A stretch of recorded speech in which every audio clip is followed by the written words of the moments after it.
Olá, amados, sejam muito bem-vindos ao nosso podcast Ative Seu DNA, Ivalnice Milhomens. Aqui nós fornecemos estratégias e ferramentas para enriquecer seu espírito, sua alma e seu corpo.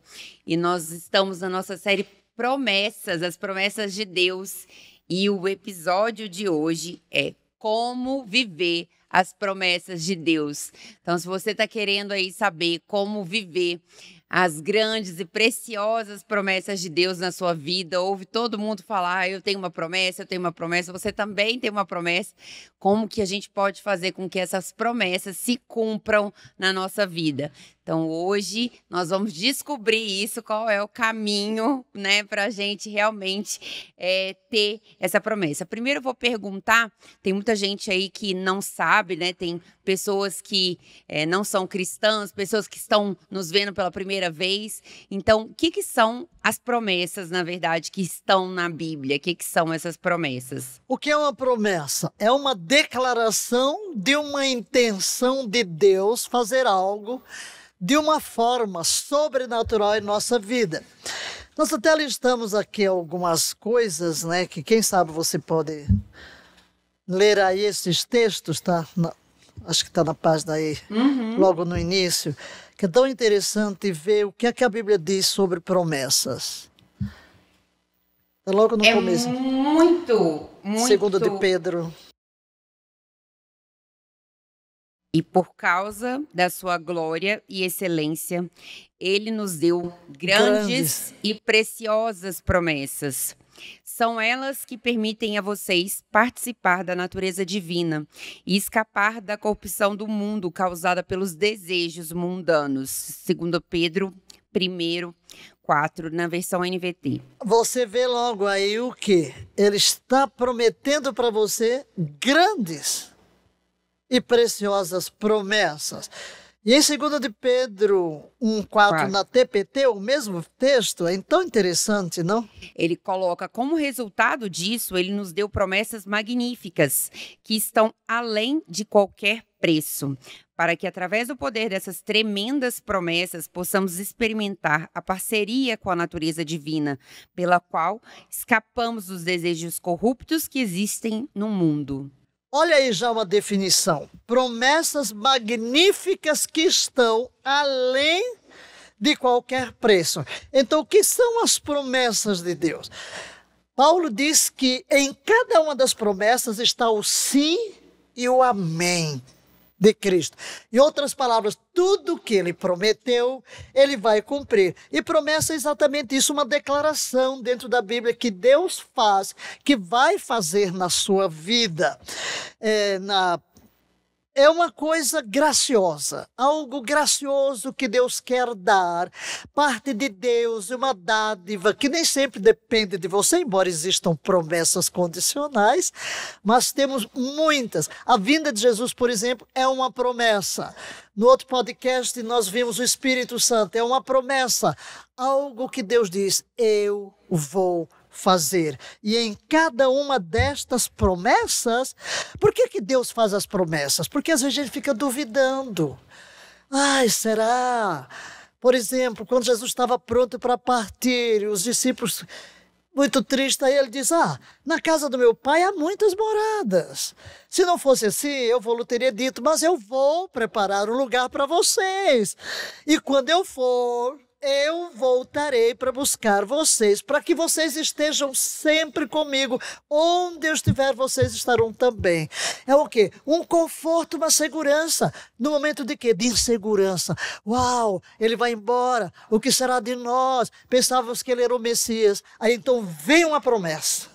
E é exatamente essa promessa, quando Jesus diz, voltarei para vós, que se cumpre no dia de Pentecostes. Maravilhoso. É como um pai, né? E nesse sentido, nós precisamos ver a Deus como um pai amoroso, como um grande pai amoroso. Quantas vezes um pai dá ao seu filho, né? Abertamente, generosamente, não porque ele merece ou não, mas porque ele é pai. Né? Porque ele é pai. Então é muito interessante para a gente estudar e entender o amor de Deus, a paternidade de Deus e realmente desenvolver essa relação. Mas como eu posso saber que essa promessa ela será cumprida na minha vida? A promessa de Deus se baseia no seu caráter. Porque eu creio que algo que Deus prometeu se cumpre por causa do seu caráter. Nós convivemos muito com as pessoas. E quando uma pessoa que nós confiamos nos faz uma promessa, nós sabemos que ela vai cumprir. Por quê? Por causa do caráter dela. Ela sempre cumpre a palavra. Agora, Deus não é homem para que minta, nem homem para que se arrependa. Então, aquilo que ele prometeu, isso mesmo ele fará. Podemos ter a certeza. É interessante ver o que Salomão afirmou sobre o caráter de Deus. Ele diz: bendito seja Yahvé, o Senhor, que concedeu paz e descanso ao seu povo Israel, segundo tudo quanto havia prometido, de todas as suas boas palavras que transmitiu por meio do seu servo Moisés, nenhuma delas fracassou. Nenhuma. Então a Bíblia está cheia de promessas. Como você vai descobrir? Valendo. E onde está lá Davi? Pega lá o Salmo, põe seu nome.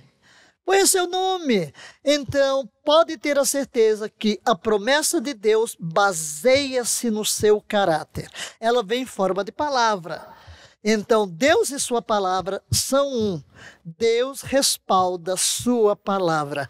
E porque Ele é fiel, porque Ele é puro, porque Ele é perfeito, você pode dar a vida. Ele prometeu, Ele vai cumprir. Aquele que prometeu é fiel para cumprir, né? Exatamente. Eu estava me lembrando de uma historinha de uma... que eu vi, né? De uma mãe e uma criança pequena, né? Então, a criancinha tinha 2, 3 anos e a mãe falou: fica com o olho fechado, meu filho, fica com o olho fechado que eu vou aí te entregar o que você quer. Então, muitas vezes, se não fosse a mãe falando isso, é muito difícil a criança confiar, né? Se não fosse essa relação de amor, de confiança, de certeza que a mãe daria o melhor, a criança muitas vezes podia não fechar o olho, não esperar realmente aquilo que a mãe tinha prometido. Mas como era mãe e ela realmente tinha amor e confiança à mãe, ela fica aguardando quietinha, né? Pode ser a criança mais agitada do mundo, como ela tem amor e confiança na mãe, ela realmente sabe que a mãe confia nesse amor, nesse relacionamento, né? Ela sabe que a mãe vai trazer. Então, ela pode confiar. Isso é muito comum da gente ver com criança, né? A criança, por exemplo, quando ela confia no pai e na mãe, ela vai, ela se deita, ela mama, ela fica mais tranquila, né? Ela relaxa.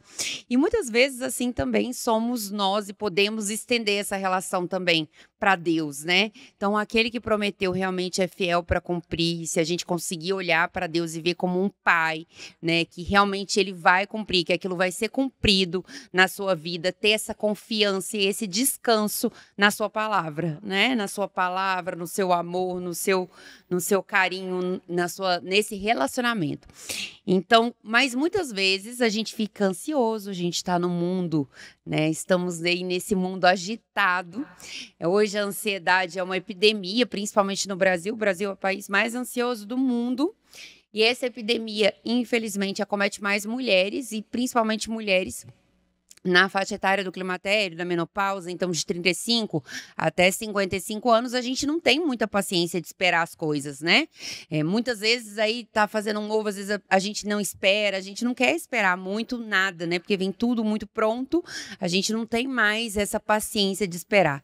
E quando uma promessa, ela demora a se cumprir na nossa vida, nós recebemos uma promessa de Deus, mas aí tá demorando, eu tô vendo tudo acontecer errado, contrário, como que eu faço? Não podemos esquecer que você e eu, para virmos à luz, foram necessários 9 meses. Desde o momento da gestação até nascermos. As sementes, quando são plantadas, existem sementes que levam anos para poder germinar.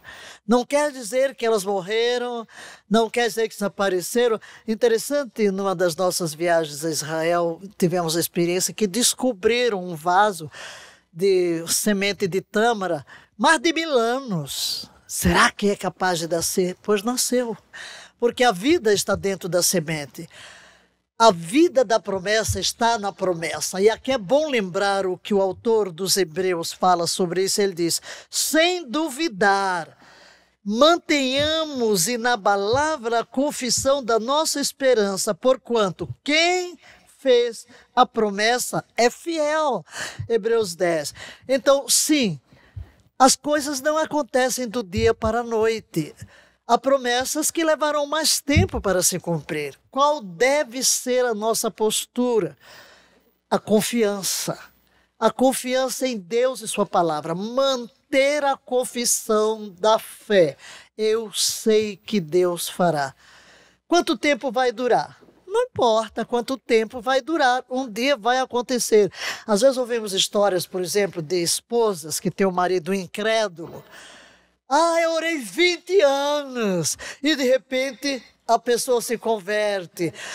Eu orei por isso 30 anos. Mas você manteve a paciência de esperar em Deus, sabendo. E outra, Deus sabe o que é melhor para nós.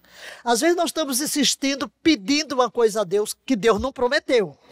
E por falar em promessa, temos que ter cuidado, porque promessa, chegar a Deus, não é chegar e pedir o que eu quero, o que eu imagino que eu preciso. É como a criança, às vezes vai pedir coisa que o pai não vai dar, porque sabe que vai fazer mal.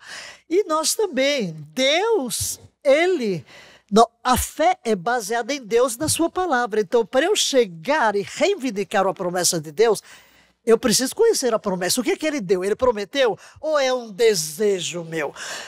Bem, Deus satisfaz os desejos do meu coração quando eu estou em sintonia, porque quando eu estou em sintonia, eu nunca vou desejar o que Ele não quer.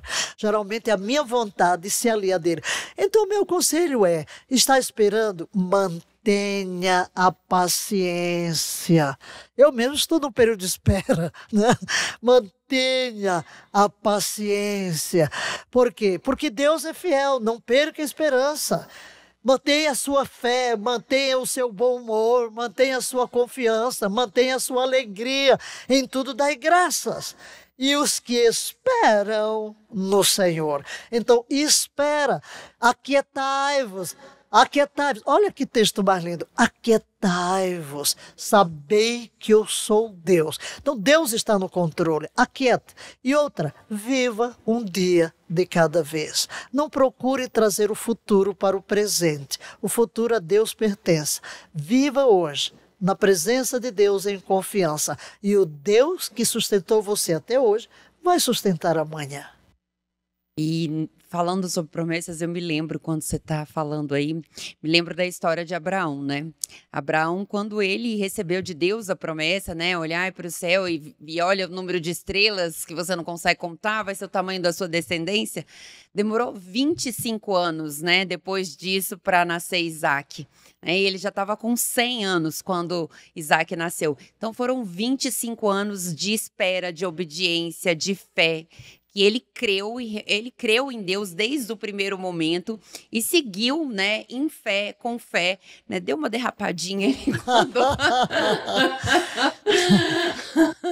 ele falou, né, contra-argumentou com Deus algumas coisas, falou, olha, mas eu já sou idoso, será mesmo, né, eu já sou idoso, eu não vou ter filhos, e Deus sempre reafirmando a promessa, e ele creu em Deus. Teve um momento que Sara resolveu, né, não, se a gente não vai ter filho, vamos arrumar um outro jeitinho, mas mesmo assim, apesar de tudo, e até com Isaac, ele provou, né, ele provou a sua fé, a sua obediência, e ele creu, foram 25 anos. José também, entre ter o sonho que ele teve, né, que seria um rei, que os irmãos estariam ao redor dele, isso ele era adolescente, com 15, 16 anos,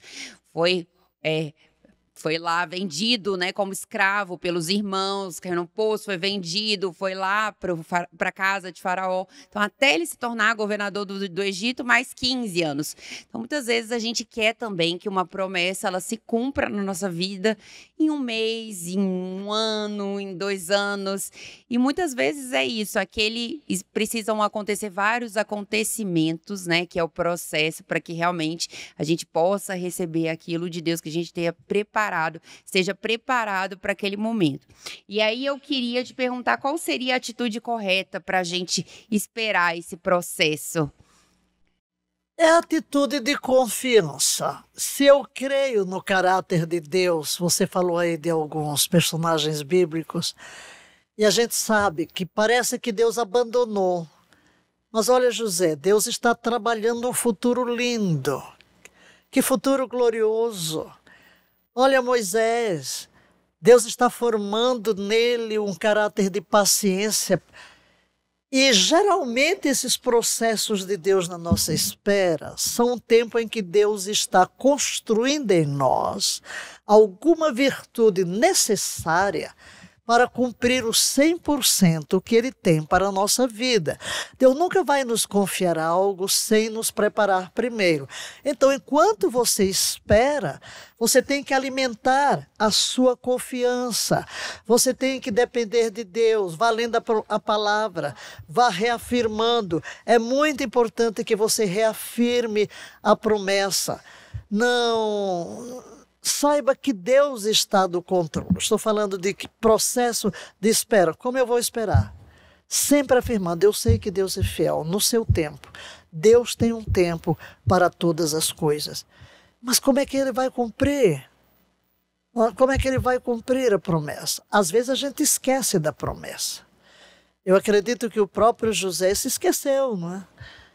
Porque até quando ele põe o nome dos filhos, no nome dos filhos você vê como que, vou virar a página. Moisés, claro, ele ficou decepcionado, porque quando tentou libertar o povo, foi pelo braço da carne. Agora, o que é Moisés? É o pastor de ovelhas do sogro, as ovelhas não são o nome dele. Passam-se décadas, ele já esqueceu tudo. Quando Deus vai falar com ele, ele diz que eu não sei nem falar. Imagina se eu não sei nem falar. Quer dizer, eu só converso com ovelha. A minha linguagem agora é de ovelha. Só as ovelhas me entendem. Mas Deus construiu ali uma paciência. Então, Deus, sim. Aí quando a Bíblia diz que não houve ninguém mais paciente do que ele, porque ele tinha que conduzir um povo que ia murmurar o tempo todo, Deus estava preparando. Deus não confiaria a missão, a promessa não falhou. Não, a promessa não falhou. Deus tem promessas em nossas vidas. Deus tem propósitos em nossas vidas. Eu fui chamada muito jovem, com 16 anos. Vai para a África e tudo, tal, volta para o deserto, sem ninguém. E houve um período que Deus me pôs mesmo aí, ó, tirou todo o tapete debaixo dos meus pés.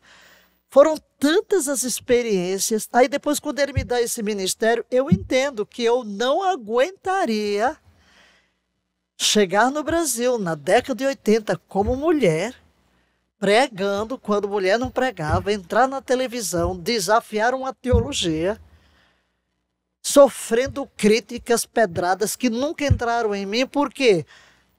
Porque no tempo de espera, no tempo de deserto, Deus vai construindo em nós a fortaleza necessária. Então a sua atitude deve ser essa.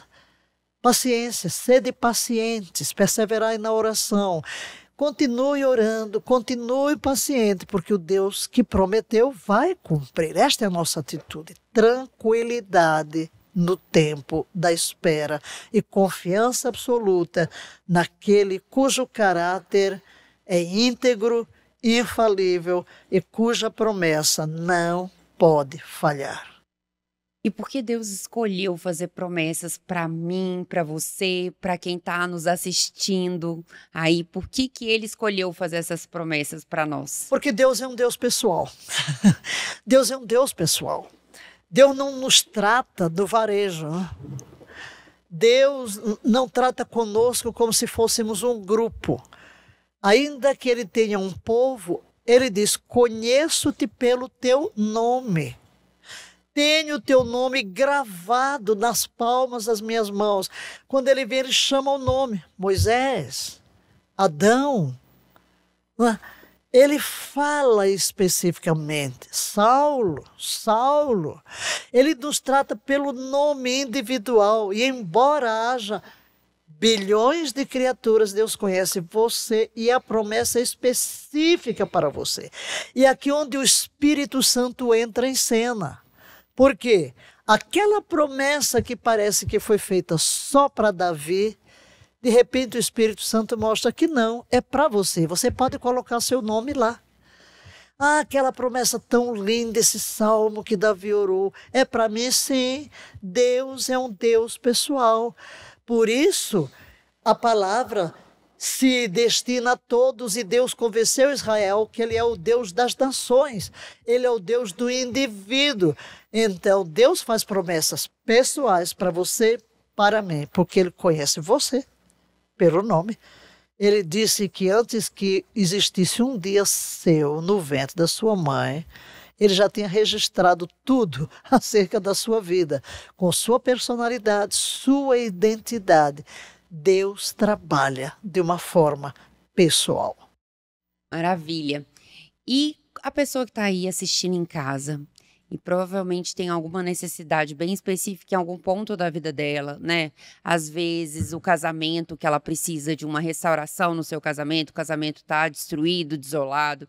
Às vezes o lado financeiro, que realmente está precisando realmente de uma provisão sobrenatural. Às vezes é o lado emocional, né? Tá muito ansiosa, deprimida, tomando medicamentos, não sabe o que fazer. Então, alguém que está aí do outro lado pode estar desesperado atrás de alguma promessa de Deus. O que essa pessoa pode fazer? Qual deve ser a atitude dessa pessoa? Como essa pessoa pode orar para que realmente ela possa alcançar a sua promessa, a promessa de Deus na vida dela? É muito simples, porque a aliança de Deus veio em forma de promessas. Hoje, mesmo que você não tenha uma Bíblia aí na sua mão, mesmo que você não tenha conhecimento de absolutamente nada, você pode entrar no Google, google.com, e põe lá, promessas para um casamento feliz. Promessas bíblicas, promessas para depressão. E você vai ter uma série de versículos. Estes são as promessas. Você seleciona aqueles que falam mais de perto ao seu coração. Estou desanimado.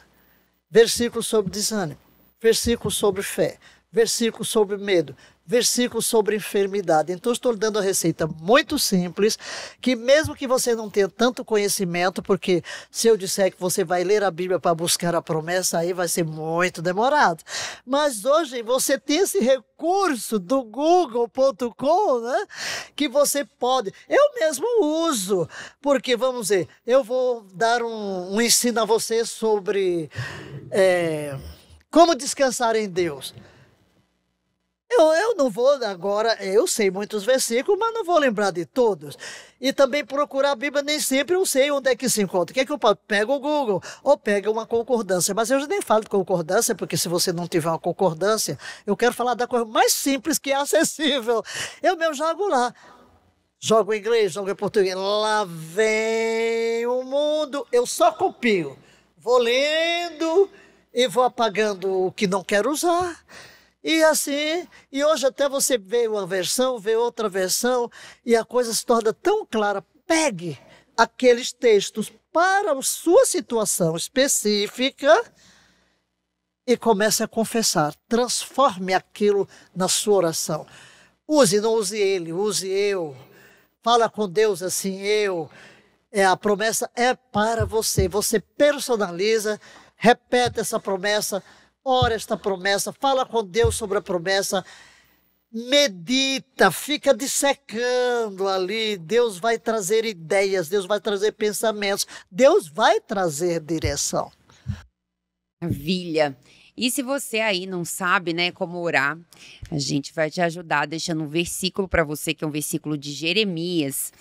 E você, se não sabe como orar para realmente uma necessidade que você está passando, alguma dor, algo que você realmente precisa de uma promessa, você pode orar: Senhor, mostra-me na tua palavra uma promessa a qual eu possa me apegar neste momento difícil. Não há um momento em que Deus se recuse a responder às orações do seu povo, né?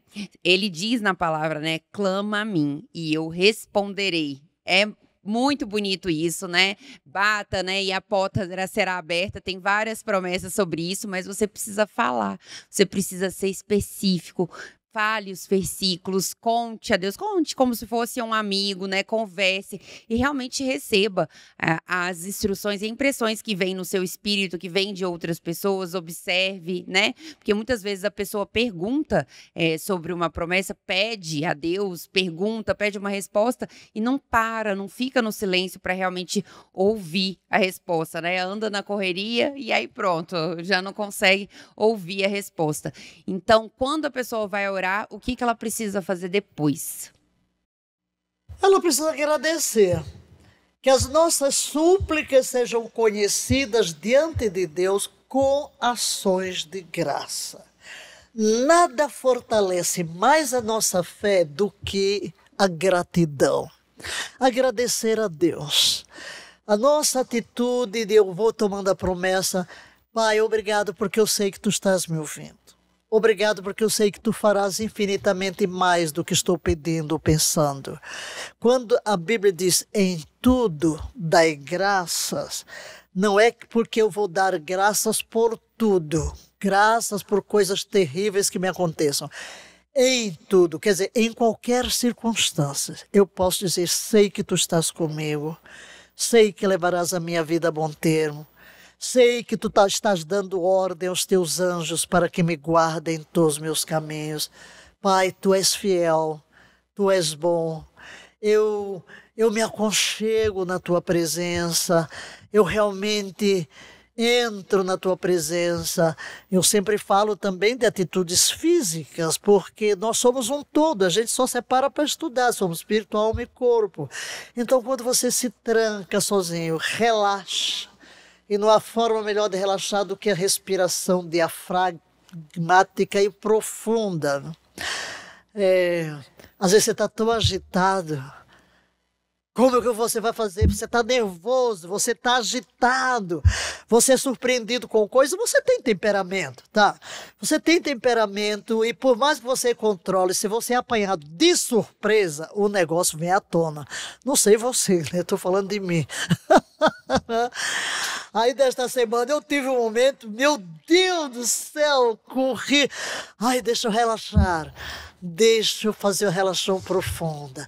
E eu tenho uma maneirazinha, né, minha pessoal, de fazer relaxamento profundo. O 4 tempos, 5 tempos, né? Então eu vou 4 tempos inspirando. E Ave meu, parado. Redentor. Soltando devagar, eu te adoro. Então primeiro eu estou mudando o foco. Estou mudando o foco do problema para Deus. Segundo, eu estou tomando uma atitude física que fisiologicamente me ajuda a parar com tanta liberação de adrenalina e substituir por endorfina, porque somos um todo. Não somos um todo. Às vezes você tem que sair para caminhar num parque, contemplando e louvando a Deus. Pai, tu cuidas das aves, tu cuidas dos passarinhos, tu cuidas de mim. Eu sei que tu levarás a bom termo. Então, nossa atitude durante a espera é essa, de comunhão, de gratidão, de louvor, de afirmação. Eu creio em ti. Por isso é que ele diz, coloque as suas petições com ações de graça. Com ações de graça. E é interessante continuar o texto e diz, e a paz de Deus, que ultrapassa todo entendimento, guardará vossas mentes e os vossos corações, ou seja, os vossos sentimentos. Quando eu chego, coloco dentro de Deus o problema. Tenho que colocar. Pode contar a Deus, viu? Não tenha medo, não. Conte tudo. Conta as tuas mágoas. Tem até um cânticozinho, né? Conta para Jesus onde é a tua dor. Conta para Ele. Fala o que está no seu coração. Deus não vai se importar. Fala na sua linguagem. E depois comece a louvar. E o resultado final, a Bíblia diz, a paz de Deus. De repente desce, a ansiedade se vai. A tristeza se vai, a raiva se vai, a agitação se vai. E essa paz que ultrapassa todo entendimento entra na mente e desce a alma. E aí as suas decisões serão muito mais sábias do que você querer agir no fogo quando está fervendo por dentro, né? Nunca tome uma decisão quando está fervendo. Só quando vier essa paz que ultrapassa todo entendimento. Isso é muita sabedoria, né? Porque o corpo, quando a gente tem uma crise, né? Eu vou chamar uma crise, mas isso pode acontecer toda vez que a gente fica mais ansioso, mais nervoso, a gente faz uma descarga de adrenalina e desenvolve aquela reação, né, de luta ou fuga. Que antes as pessoas precisavam disso, que imagina, vinha um leão, né? A pessoa tinha que sair correndo. Ela tinha que sair correndo, gritando, correndo, né? Ela tinha que desenvolver isso. Então, o corpo, ele foi criado há mais de 3 mil anos, o corpo não mudou, a fisiologia do corpo não mudou, de dormir, acordar, a fisiologia do corpo continua a mesma, a gente não consegue entender isso. E isso era muito importante para o ser humano, para a sobrevivência, essa descarga de adrenalina, quando ele via alguma coisa, quando ele via alguma coisa que assustava, quando ele via alguma coisa que deixava ele nervoso. Então, essa descarga é ótima, maravilhosa. Mas hoje, se você tiver essa descarga, por exemplo, no trabalho, tem um monte de gente, o que você vai fazer? Você não vai correr para lugar nenhum. Você está ali, ou trabalhando no computador, ou eu trabalhando com pessoa, você vai para cima da pessoa, vai matar a pessoa? Não pode. Então, a melhor forma mesmo é realmente... Porque você tem uma descarga fisiológica que libera adrenalina e um pico de cortisol. Então, realmente, você tem uma vontade de correr enorme, dá uma angústia, né? Essa sensação de angústia, de desespero. Isso é muito comum. Para quê? Para que a gente pudesse correr na antiguidade, né? Isso nos poupou durante muito tempo. Mas hoje a gente não tem como correr. Dificilmente você vai correr em algum lugar. Então, é muito importante realmente que você corra para dentro de si nesse momento, né? Se tranque, corra para dentro de si, se tranque, não tome decisões nesses momentos de fúria, de elevação assim do humor. Realmente faça uma respiração, porque você fazendo essa respiração profunda, você vai conseguir oxigenar bem, né, o seu corpo todo, e o seu corpo precisa, né, a sua célula precisa de oxigênio, e realmente você tirando o foco do problema e falando, meditando na palavra de Deus, orando, você tira o seu foca nas promessas de Deus, isso vai realmente te acalmando, trazendo paz, sabedoria. E aí, quando você falar, realmente já vai ser um resultado muito diferente do que antes, né? Vai ser um resultado muito diferente. A gente fala isso principalmente para as mulheres, e muitas mulheres se arrependem das decisões que tomam, principalmente quando estão no pico da emoção, né? Mas aí no pico da emoção, muitas vezes você pode perder o marido, pode perder um colega, pode perder uma pessoa do trabalho, né? Muitas coisas às vezes não tem como reverter. Então é muito importante ter essa sabedoria. Muito importante isso. Então, maravilhoso esse episódio. Hoje você aprendeu sobre como você pode cumprir as promessas de Deus na sua vida, né? Fica conosco até o próximo episódio, na semana que vem. Não esquece de compartilhar esse episódio com quem você quer que uma promessa se cumpra na vida dessa pessoa. Também se inscrever aqui no canal e curtir o episódio. E até mais.